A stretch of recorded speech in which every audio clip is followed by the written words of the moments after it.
He's the first high-level visitor since the new leaders of Ukraine called on their allies for help. The British Foreign Secretary visited Independence Square before going into talks with the government. The question facing Ukraine and the West: how to get Russia to pull its troops out of Crimea. For now, they're counting on political and economic pressure.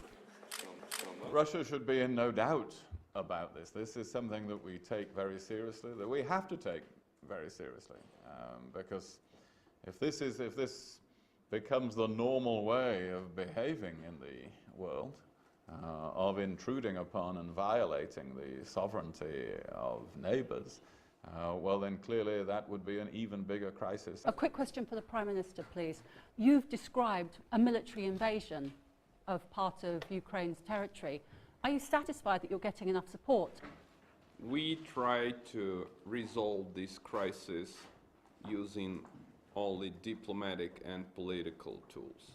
Have you given up on Crimea, sir?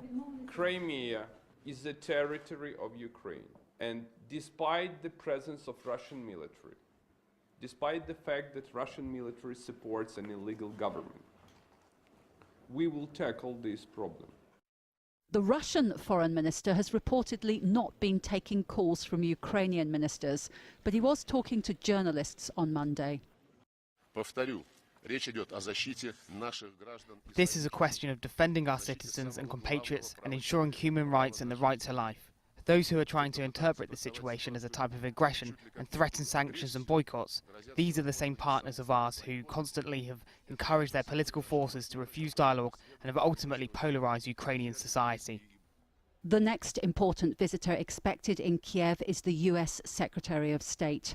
He too will be looking for a way out of the most serious confrontation between Russia and the West since the end of the Cold War. Jackie Rowland, Al Jazeera, Kiev.